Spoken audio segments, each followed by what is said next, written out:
Final hour on this Thursday evening. Aaron Korolnek in for Brian Hayes. That's Jamie McLennan, the O-Dog, on his way to Montreal ahead of Canada-USA Saturday night. Keep an eye out on him. On the 401 gets you to Montreal. Never driven to Montreal, Noodles. Any idea?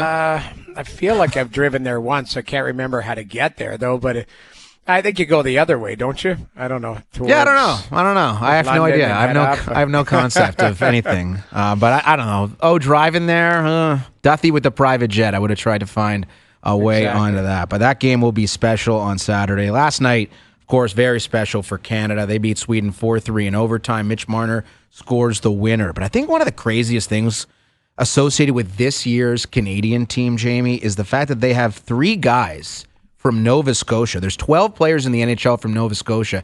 3 are on Team Canada. 2 are from Cole Harbour, Nova Scotia, that has a population of what, a couple thousand maybe? I know. It's unbelievable, the Nova Scotian presence. And it was felt last night. I mean, Crosby, the pass to McKinnon to start it on the power play. Then Brad Marchand scores the second goal. Crosby has 3 assists in total. It's incredible how the province of Nova Scotia is so impactful here on TSN2 nationally. So hopefully the Nova Scotians are loving the love. They should. I mean, you know what? Those are 3 immensely talented players. You know, I wondered how it would go over in Montreal, Marchand scoring. I think people just put their individual, I guess, madness towards him aside and go, hey, he's playing for the country. And it was a beautiful goal. I mean, what a play. Was that Braden Point? I think Braden passed Point. it to him. What an unbelievable play by Gustafson Point. Just buckled. There's nothing you can do on that. He just went down. Like, to me, I think it was Brodin that was chasing the puck back, and he reached and Points threw it across. But those are just good plays. Canada looked like a rocket ship early on.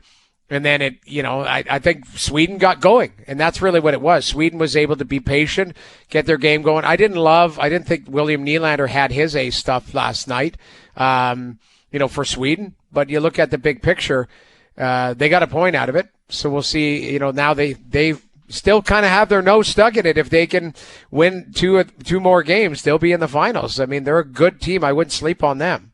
No, absolutely not. And the Americans play the Finns tonight.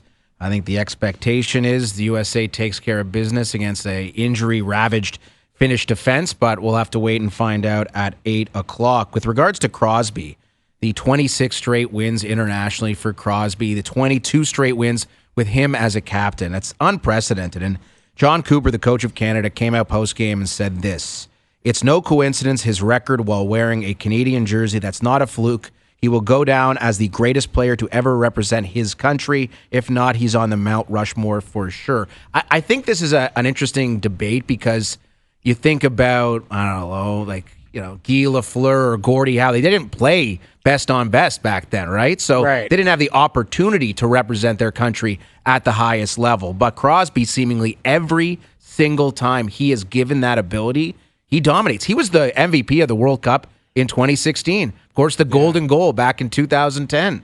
Of course, what he did last night. I mean, it's unbelievable how he steps up. And this is a guy who missed the last couple games for his NHL team. You were wondering how healthy he was going to be. And I think he was very much in the conversation as the best player on the ice with a litany of superstars on both sides. It's an incredible performance for Crosby, a testament to his greatness. Even at age 37, the oldest player in the tournament, he deserves all the accolades, all the love he's getting, and then some. I agree. I think he was amazing, but he also, he digs in. And there might have been maybe a side conversation between him and Kyle Dubas saying, hey, here, look where we are in the standings. I'm a little bit banged up. I do want to take a little bit of a pause and make sure that I can play in the Four Nations face-off if that's going to be my playoffs, if that's going to be my Stanley Cup this year.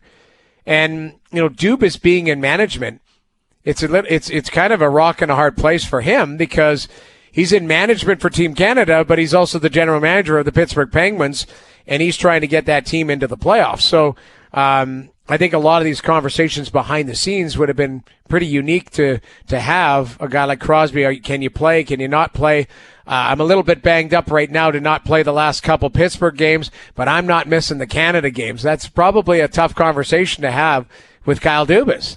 Absolutely it is. And if you're a Canadian hockey fan, you should treasure these moments seeing Sidney Crosby play best on best. There's no guarantees next year. I mean, I'm sure Sidney Crosby, if he's healthy, will be part of Team Canada in the Olympic Games in 2026. But who knows what happens. What you have right now is Sidney Crosby at his best, playing on a line with his buddy Nathan MacKinnon. You should savor it for as long as you can because it was spectacular theater last night against the Swedes, and I'm certain the same thing will apply on Saturday night against the Americans. Let's head down to Montreal now and catch up with our TSN hockey insider, Pierre LeBrun. Bonjour, Pierre.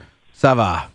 Oui, ça va bien. Game 2 tonight. That's let's right. Let's go. So, as Noodles mentioned, the conversations that Crosby was having leading into the tournament with Kyle Dubas, who is part of Canada's management group, just how healthy do you think Crosby is at this moment, Pierre? Well, obviously, we've asked him every single day pretty much since he got here. But, he said he was good to go. He was good to go. I don't think he's 100%. As dynamic as he was last night, and, that was really something, to have 3 primary assists in that game. He didn't shoot the puck a whole lot. Listen, he's grinding it out, playing through whatever he still has. But he was not going to be denied being here and being the captain of this team because it means so much to him. And, I think being in the arena last night and seeing the way the Bell Center crowd just poured affection on him is something I'll probably never forget. But I think what really hits home is how much it seemed to have touched Sidney Crosby. He was really moved after the game, and it's he's usually the enemy in the Penguins jersey when he comes here. And I think what you saw last night, I think, was a couple of things. It's reaction from the crowd knowing that he almost missed this event, that he's gutting this out, but also a recognition of everything he has done wearing the Team Canada jersey, dating back to the Golden Goal. So I don't think what we saw last night is something you're going to see very often in the game in terms of the kind of universal love that a player got for what he's done internationally. It was spectacular. And I know the other Team Canada players we talked to both last night and today were in awe of what they witnessed. And, Mark Stone was saying, when I retire, that'll be a night that I will look back to and talk to people about. So we were talking before you came on. I just wanted your take on this. Do you think it's a bit of an awkward conversation you have to have with Kyle Dubas? And I mean, Kyle Dubas would have to have known everything of Sidney Crosby coming into this tournament because he's his general manager, but he's also in management for the Canadian team. And, he doesn't play in those last couple of games and he's a little bit banged up. Are those conversations where, Sidney and him have candid conversations saying, hey, we know where we are in the standings, but we also know how valuable you are to Team Canada. So it almost, I feel like maybe I'm wrong. Does it put Kyle in a bad spot as to, hey, you can't play for Pittsburgh, but you can play for Canada type of thing. And he's on both sides of the fence type of. Well, Noodles, if you want to talk about awkward, Mike Sullivan has joked with us since he got here about removing himself from that conversation pretty soon right. Last week because he's the Team USA coach. Exactly. He might be the Penguins head coach, but he's also the Team USA head coach. So he immediately, when he realized what was going on last week, he let Kyle Dubas handle all that, is what he told us, Mike Sullivan. But listen, Sidney was also very clear on the first day of practice here on Monday to explain that at the end of the day, he had to really go through the medical process and the Penguins doctors to bring himself through to this point where he's cleared. It's not like he just woke up one day and said, yeah, I'm banged up, but I'm going because, I'm Captain Canada. He did have to follow the protocols. But at the end of the day, I think it still falls in a gray area where, again, like, every media availability that he's done here since Monday, he's not taken his hands out of his hoodie. He's hidden his hands away. I want to say a whole lot more, but he's not 100%, but he's at a level where he feels clearly that it can't get any worse, and that he can't hurt Team Canada, and that he won't hurt the rest of his season.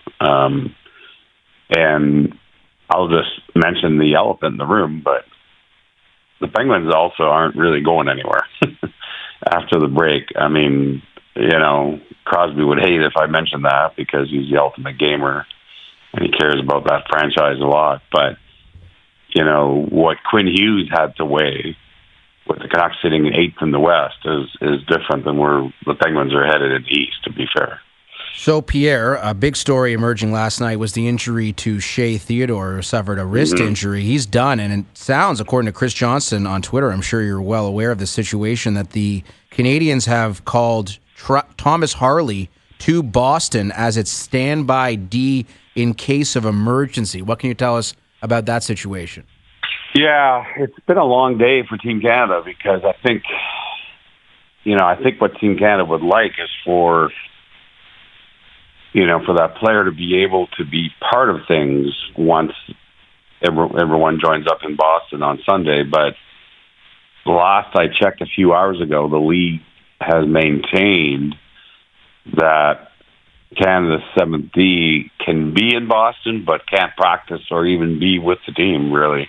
It's a bit odd, but the bottom line is the league has told teams that unless they go down below 6D, they can't have an official injury replacement and a player be part of things in terms of practice and to be added to the lineup.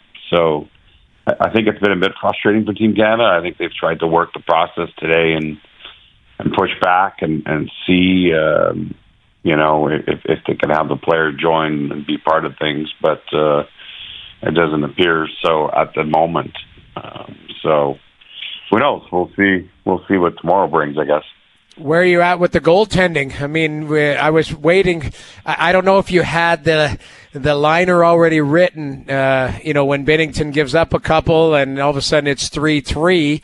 And if they lose in overtime, did you have something like crease crisis in Canada? What did we have? And then all of a sudden Binnington makes some amazing saves in overtime and they win. So where are you at, and what was the consensus, in the building and afterwards of Binnington and how he was able to be resilient? Yeah, well, we should be asking you that, but I feel like most people who were in the building had him anywhere from a B to a B minus. So I think right in that gray area where some people might go to Aiden Hill for Saturday night, but other people are like, a win's a win. So, and also the fact that he made a couple of nice saves in overtime, which were timely.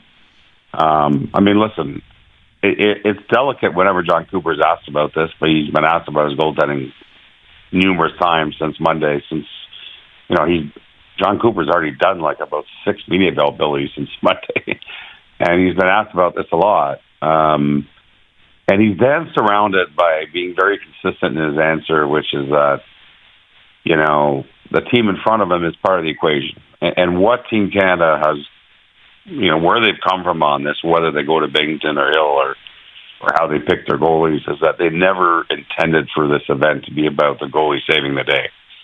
They built this team and believed internally that the success of their team would not be based on that discussion, but rather the fact that they would minimize the kind of grade A's that their goaltending would face, and that would sort of reduce the equation for their goalie to have to save the day. That's where they're coming from. And to be fair, if you go back to Sochi in 2014, I remember Carey Price yawning in the middle of the gold medal game against Sweden. And because the media, and I'm serious, and he admitted to it one day, but it's just part of that. Doesn't mean he was bored. It's just probably part of his adrenaline and whatever. But Carey Price was terrific in Sochi, but really he was not overexerted. And because Canada played at such a high level and controlled so much of the puck that the goalie wasn't part of the story either way. That's what they hope they can accomplish here. I just don't know if they'll be able to pull that off the same way they did 11 years ago. I think that, as you saw when Sweden pushed last night, I think Canada's in one here. They may still win this all, although they gave up a point in the standings last night by not winning in regulation. But I just don't think this is as dominant a roster through and through as what they had in Vancouver and Sochi in the 2016 World Cup, which is all the more the reason, by the way, that and I've asked Cooper about this, and I think so far he's resisted, but I would use the longer TV timeout that exists in this event. There's an extra 30 seconds on every TV timeout.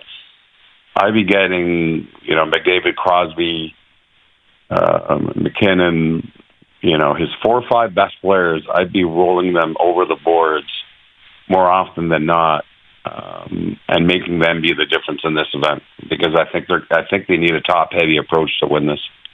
Pierre LeBrun, TSN Hockey Insider, our guest here in Hour 3 of Overdrive. Canada, USA, Saturday night. You talk about Canada's best players. Mitch Marner scores the OT winner, and you won't be surprised to hear, Pierre, there's been a lot of discourse about Marner in the city of Toronto since. People wondering what that goal could mean for him and translate for him into the National Hockey League, perhaps the postseason for the Toronto Maple Leafs. John Cooper wasn't taking the bait, basically said Mitch Marner is an incredible player. This does nothing for his confidence. He oozes confidence. What's your take on that question? Yeah, still, he hasn't scored, to me, how many bigger goals has he scored in his career than that one, right? That was a huge moment for Mitch Marner, and he should relish it because it was spectacular, and I thought he was very good all night, and good on him, but it also juxtaposes the playoff struggles of the Leafs. Listen, if you want to live in a Mark Masters Leafs bubble, one of Marner, Austin Matthews, or William Nylander will have had one of their biggest moments in their career by the end of this event. Right.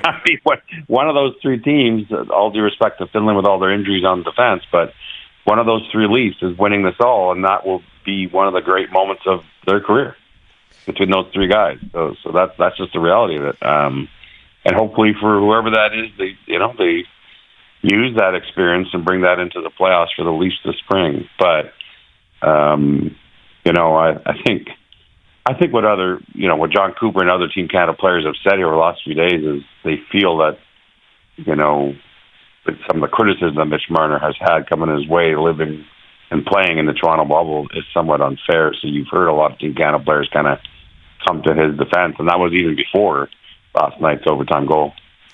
So now where does Team Canada go? And also my thought process too, does Finland have a chance on anything? Because all we've been talking about is Canada, USA. We saw what Sweden was able to almost do last night. Is it just Team Finland because you're looking at that defensive core and saying, I'm sorry, you're not even close? Or are we, kind of sleeping on a country and a team that has a lot of talent up front, with the Barkovs and the Laines and Aho?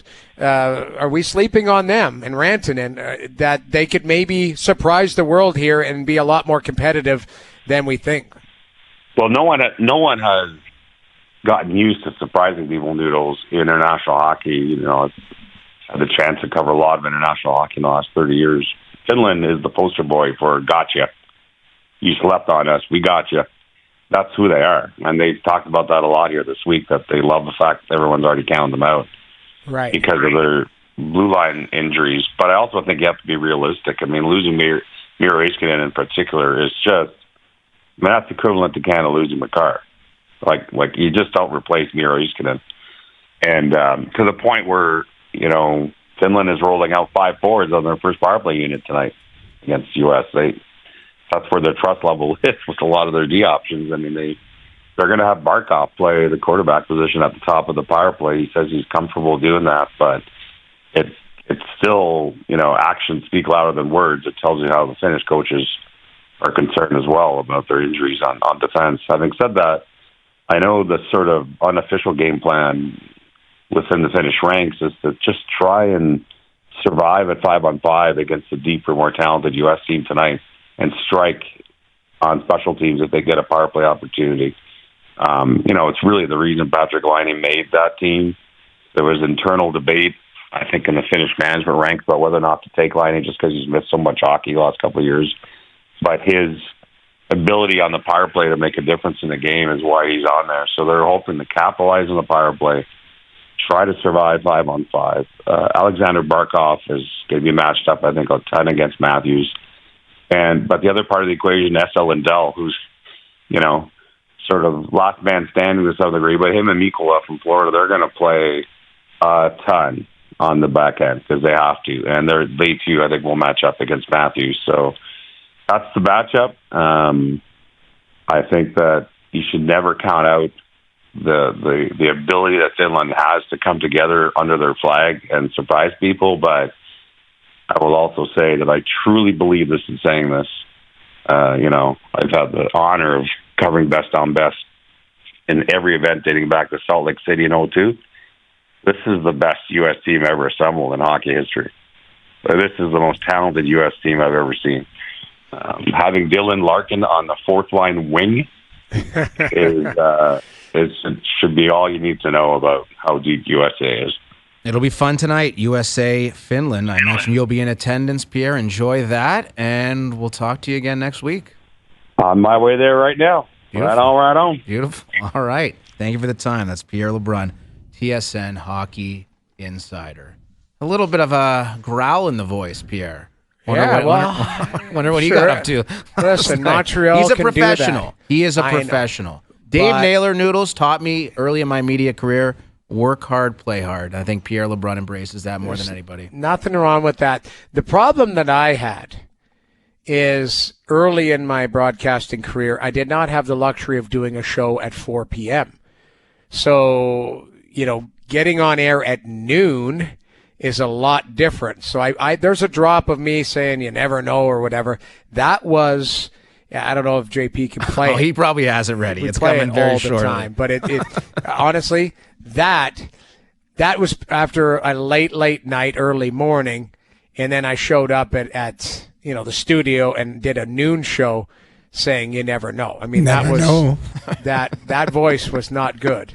And I start work at 6 a.m. usually, right, in the morning. You're right. I agree. There's no cheating that. No, you have to be. No. You have to, the thing is that you're tired. That's the hardest part about doing your show. Is you're up till midnight watching these games, and then you got to turn it around and be up and be sharp by 6 a.m. That's a tough thing to do. It's a special talent. That's why I laugh sometimes when Coco gets so fired up about stuff. I'm like, it's 6:30 in the morning, and you're yelling and screaming about. It happens Marner. all the time. We're just yelling and screaming at each other at 6:15 about the Blue Jays or whatever. That's the beauty of it. Doesn't matter what time it is. The debates always rage on First Up, 6 to 10 a.m. Monday to Friday, right here on TSN 1050. Bang! There you go. The bang. What? That was a piercing one. That was tough. Yeah. That was a tough one. Keegan Matheson, not a lot of bangs emanating from Blue Jays camp, especially considering they don't have a deal done with Vlad Jr. yet. That was a big topic of conversation. We'll get to that with Keegan. And it's the most beautiful thing. It doesn't matter what sport, spring training or in the NHL camps, NBA. There's always best shape of my life. I'm in the best shape of my life. I put on this much muscle. Yeah. It doesn't matter what sport. It happens, and it's happening today down at Blue Jays camp. We'll head down there on the other side with Keegan Matheson. It's the third hour of Overdrive here on TSN 2 and TSN 1050.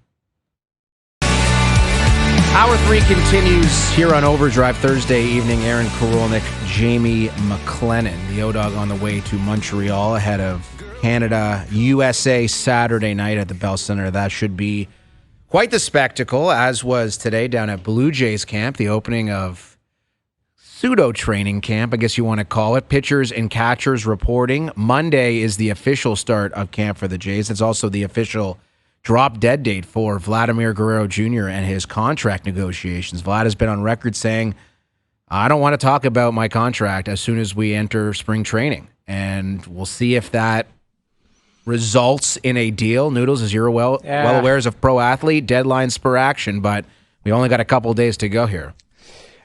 I just don't know. Like, what if there's been a holdup all along? I don't know what will just force it over the line right now. Money. I think it's just money, man. So, I think if the Jays meet his demands, he's a Blue Jay for life. But it's a big demand. It is. But, like, do we know what, has it been leaked? What type of number we're talking about here? Like is it something in the mid fours, a high four? Like, I don't know. Like, is it just... Like, to me, do you feel like you get it done? But if they haven't locked them up, like, now, they see something we don't see. I don't know. Like O said it before. If it's fitness level, if it's commitment, I don't know, inconsistency. This guy seems to have, great seasons, but it's slow start and it's this and that. And I don't know. I worry about this guy. If he's a cornerstone piece, lock him up. But it is money, connected to money. What is the right number? I don't know. Yeah, no, I think you're right, and I think the reality is there's never been a first baseman who's commanded even close to the amount of money that Vladimir Guerrero Jr. is commanding from the Toronto Blue Jays. But it's a new, kind of a new era, because I think you consider Juan Soto down the line, who just signed that massive deal with the Mets. He's probably a DH, maybe a first baseman in the next couple of years. So maybe that's Vlad's argument, but to this point anyways, the Blue Jays have not been able to find a way to get him signed, and we know Ross Atkins spoke today, the general manager of the Jays, and our next guest was present. He is the Blue Jays reporter for MLB.com, who I'm sure is devastated to be down in Dunedin right now as opposed to Toronto in the midst of the snowstorms we're about to have here this weekend. It is Keegan Matheson with us here on Overdrive. What's up, Keegan? I'm doing well, fellas. I've got a twinge of a sunburn. I need the sympathy of the sympathy of Toronto here. It's a very tough life, but I'm happy to be here. What was your takeaway from what Atkins had to say with regards to Vlad, with regards to the roster he has put together to this point, and perhaps some additions that could maybe be on the way? Yeah, from here on out, guys, he said again that the likeliest way they would add to this roster is via trade. That makes sense because, A, they've spent a lot of money, and B, they do still have that big group of infield depth that they could trade from. And, yeah, their farm system isn't very good, but they're not trying to trade for Shohei Ohtani. They can make any trade work they would need to do.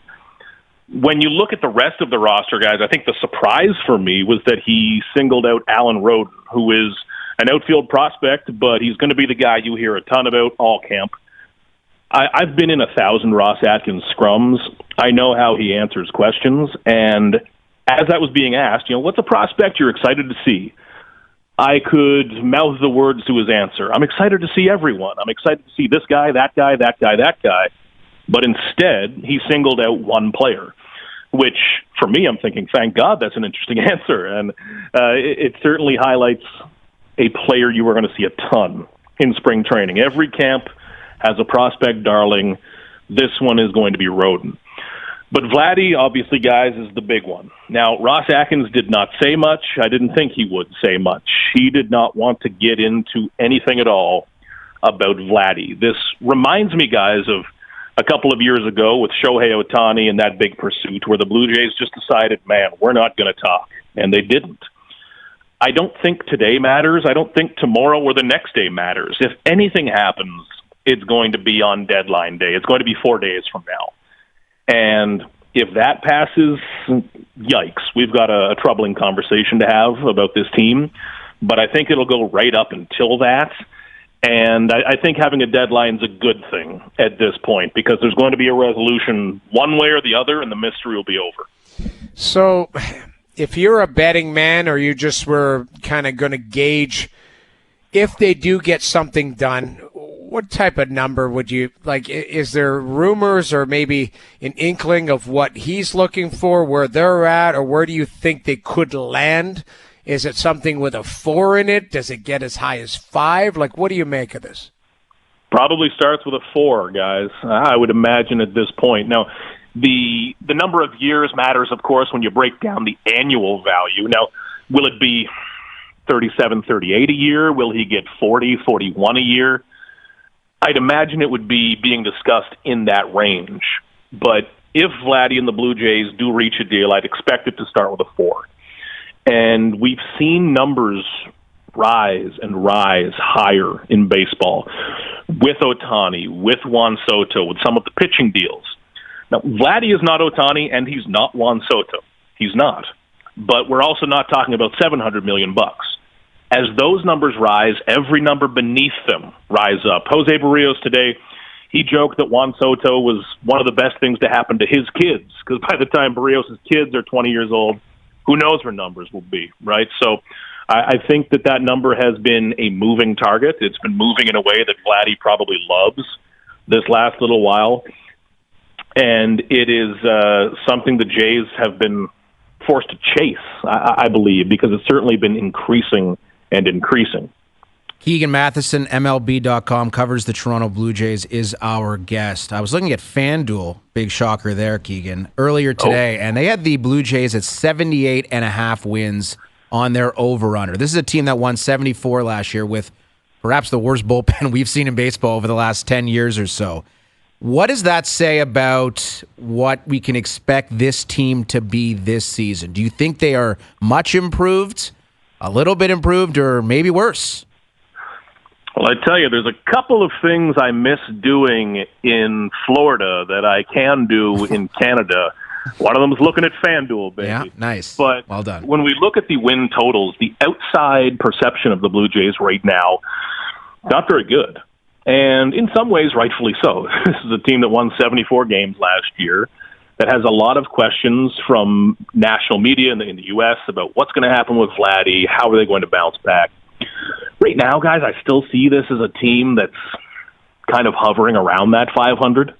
That means you can jump a few games above or below, sure.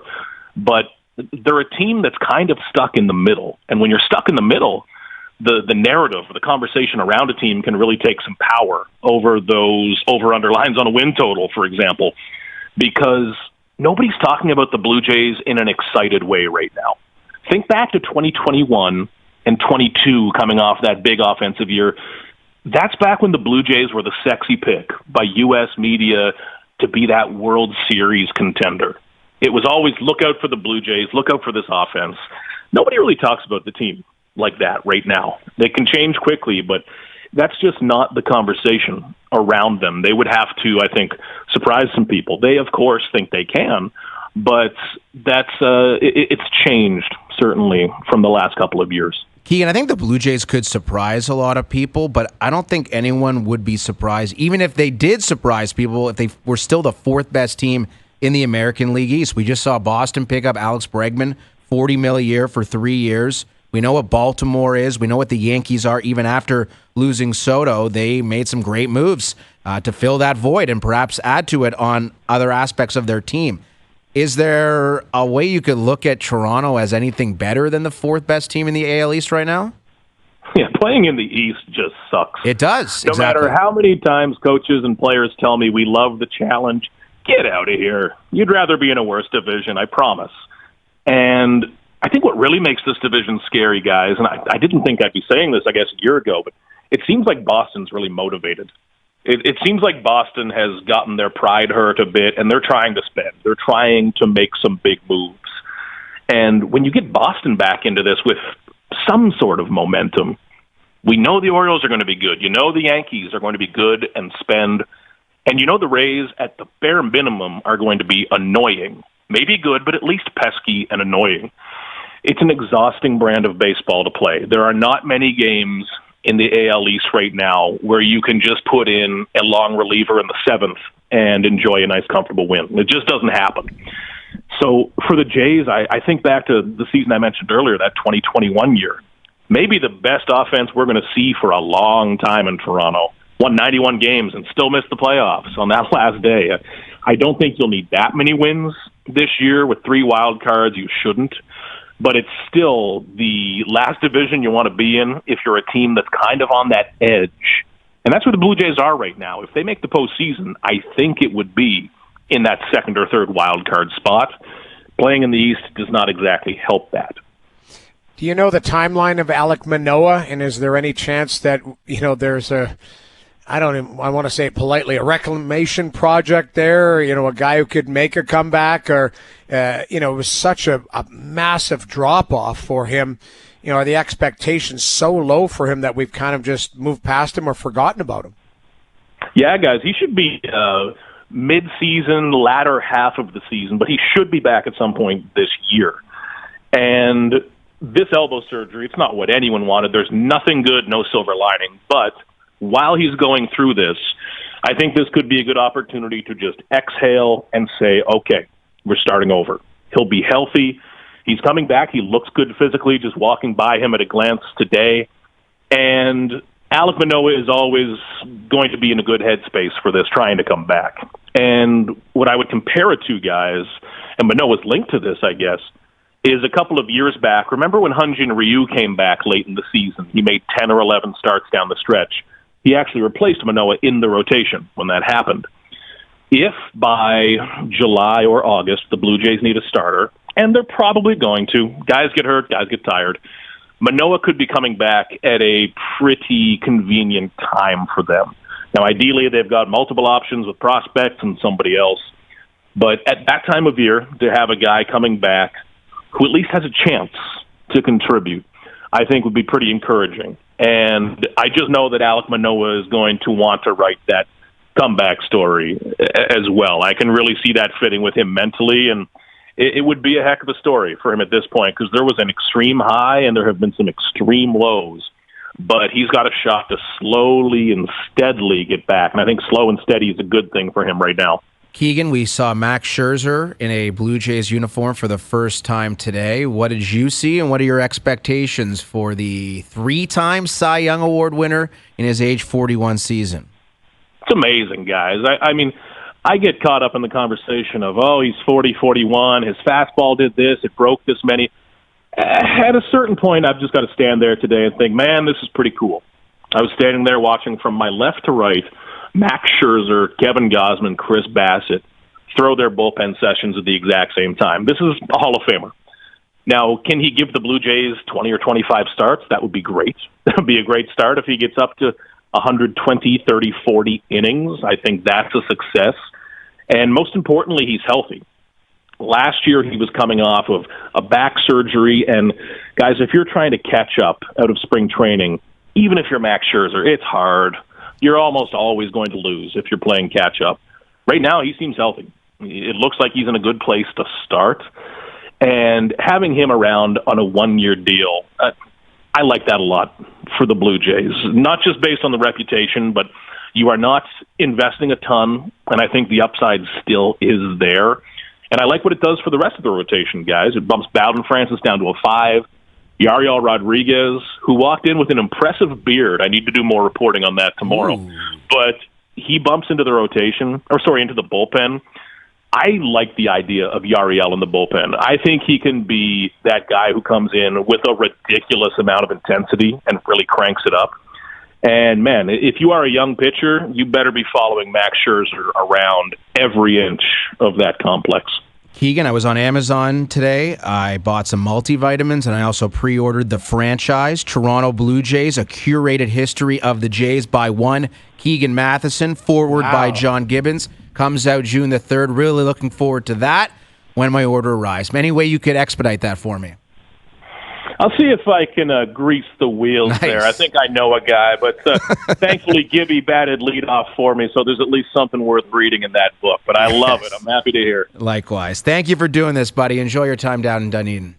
Hey, you got it, fellas. We'll talk again soon. That's Keegan Matheson, MLB.com, Blue Jays reporter, who's got as good a gig as there is in sports media. I got to spend 40 days in South Florida. Exactly. In February? Oh, I'm so sorry. On the slowest moving sport, too. Like, nobody's in a hurry to do anything there. You know, it just is. Like, that sport, being around a lot of those baseball players when I was playing, for example, in St. Louis, like, everything is just chill. Like, nobody gets too worked up. Hey, we lost 7-0 today. That pitcher was good. Like, we got a game tomorrow. Like, it's a very, very cool sport. The players are cool. They kind of, everybody's buddy. It's a gentleman's sport. And the money's ridiculous. Oh, it's raking in. Also, they're done. Like the spring training, I think they're done at like noon. Like when they start playing the games, yes, but that's still a ways away. And I think they're all teeing it up by 1 o'clock in the afternoon. Exactly. Like we would go Mark McGuire was, Chris Pronger's neighbor and my neighbor. We'd hang out with him, and we'd go see him, and he'd be like, I got to run 4 laps. And it would literally, the laps were, you got to run from the one baseline to the other line, back. And that was one. Like, it was just, and the trainer would just say, yeah, Mac, you go work on your back. And I remember we went out with Jimmy Edmonds one night too. And we went down to the field, and they were playing, and he was stretching out, and he was joking. He said, I believe they were playing the Marlins, and he said, I make more than that team is paying in payroll. Like, there was something ridiculous like that. Because I think he was making, I don't know, maybe $20 million or $15 million, and they had like the lowest payroll in Major League Baseball. But it was just, those guys are so relaxed. They just enjoy themselves. So imagine being on the beat. Like, you're not playing, you're anything. You go and you cover the team, and you're around the team. That's a job. That's a grind, though. 162 game season, not a lot of off days. Those guys do a great job. They do an amazing job. But it's more of just, my point is it's more of a relaxed pace. No kidding, for sure. Jim Edmonds, what a legend. He made some amazing catches in center field back in the day. That guy was unbelievable such a good player. Yeah. So funny. Great guy. Great guy. You should call Jim Edmonds. You get him on OverDrive at some point before. That would be cool. That would be cool. You get Mark McGuire on. You reach out to him. I think he is a coach somewhere now, maybe in like San Diego or somewhere in the National League. He'd be a great guest. You know who's still buddies with him, I think, is Chris Pronger. I'll ask Chris and see if Mac's around, because he was a good guy to hang out with, nice guy, and that the whole steroid thing, like, now you look back on it, like, kind of makes sense. Like, him and Prongs were the same size, but they were about 60 pounds apart. McGuire was. Oh my God, his big. Forearms were the size of my head. They were so big, but now you look back on it and go, oh yeah, I could see kind of maybe something that makes sense. Yeah. That makes sense. Yeah, that home run chase back in '98, McGuire and Sosa. I still remember it well. I was a young baseball fan, as fun as it got, and hopefully the Jays can find some home run production like Big Mac from back in the day. Doogie's got the FanDuel best bets to wrap up this Thursday edition of OverDrive next. Winding down here in the third hour of OverDrive on this Thursday evening, Korolnek, McLennan. It is time for Doogie's best bets, which are powered by FanDuel. Make your picks and assemble a same-game parlay in seconds on the FanDuel Sportsbook app. Did you make the people money last night, Dukes? We were one William Nylander shot away from glory. It's all good. We'll bounce back this evening. Yes, you will. We'll take USA on the money line. We'll pair that with Jack Eichel, 3+ shots on goal, and an Austin Matthews anytime goal scorer against Finland. That totals plus 387 on the FanDuel Sportsbook app. I really like that. I think USA has a big night against the Finns. Again, that defense. Ooh. You think they're just going to get smoked? Point night. I think it's going to be grotesque for Finland. Grotesque. All right. I don't sleep on this Finnish group, man. I just keep looking at them. They know how to play. I don't know. Maybe I'm wrong. We'll find out. 8 o'clock. Yeah, exactly. 8 o'clock. Yeah. Today's best bets are powered by FanDuel. Live same-game parlays are now available for every Four Nations face-off game on the FanDuel Sportsbook app. Please play responsibly, 18+ and physically located in Ontario. So you are off the show tomorrow, Jamie. I assume you have a lot of romantic plans planned for Valentine's Day. Is that what's going on? No, not at all. Okay, that was my assumption. We got some travel. No, I mean I got lots of travel, all that fun stuff. But I mean I'm excited about this U.S. game tonight. We'll see how it unfolds. But yeah, I've got a lot of moving parts, and we can't wait to get back on. Buddy, we had a good time the last couple of days. Great time. Fantastic. Great time. It's nice to get caught up. We never get caught up other than being on the show. That's right. I mean, we used to text each other about stocks all the time. Stock tips. I mean, let's get back into it. Okay. Got lots of moving pieces. Oh, now we're talking. All right. Yeah. All right. Yeah, we got to get the stock market cooking. There's some geopolitical issues that our country is facing at the moment, and the world as a whole is facing. But there's always money to be made. There's always money to be made. We'll be fine. And man, maybe you bet on the U.S. tonight. You get some cash. But I think we're all looking forward to Canada and USA Saturday night. And I am just so excited. And I have like a big group of people I'm getting together with. We're going out to a bar on King West. Like it is a real go time night now. Which again, I didn't really expect to be the case even a couple weeks ago. But after last night, Again, considering it's Canada and the USA, it's Saturday night. It kind of brings me back to my university days, watching with my buddies the gold medal game, all those games. I remember the Russia game where Canada just destroyed the Russians in the quarterfinals. I'm hoping for a big U.S. win tonight and then Canada just to wipe the floor with the Americans on Saturday in the Bell Center. I don't know how realistic it is, but wouldn't that be something, Noodles? Yeah, well, I mean, you never know. I think it would be... I don't know. I can't predict anything what's going on. Although I did I not predict on the show yesterday they might be overtime? You did. Yeah. There might be overtime. That wouldn't be a prediction. That would be, hedging your bets a little bit. But there was overtime. There definitely was overtime. And man, was it ever good. And there was a lot of conversation today about the idea of the NHL moving to a 10-minute overtime, which will not happen. I'm just going to tell you right now, it's not going to happen. The players are not interested in that. You saw how tired these guys were. Playing 3-on-3 is a lot more taxing on your body than a 5-on-5 shift because there's so much more ice, there's so much more skating. You heard McKinnon talk about just how tired he was by the end of it. So enjoy it while it lasts. But I think the Four Nations phase, so maybe 7 minutes. Maybe you get 7. And if you get to 7, may as well go to 10, no? I don't know. That's the problem. It's all the top players. It's not the scrubs that get more tired. It's the top players. So I don't know. I do believe that it should be at 7 or 8 minutes. I'd like to get to 10, but I'm not the guy who'd be out there. So I think the McDavids and the McKinnons and them, they would be pissed. So Noodles, it's been a blast. Thanks to everyone behind the scenes, Doogie, JP, Joe from the Bridge. I'll be back tomorrow with Frankie Corrado. Noodles, enjoy your Valentine's Day. You have an unbelievable wife. Treasure every moment, buddy. We'll see you soon. All right. Sounds good. All right. That's Jamie McLennan. That was OverDrive for this Thursday. We'll be back tomorrow, 4 o'clock.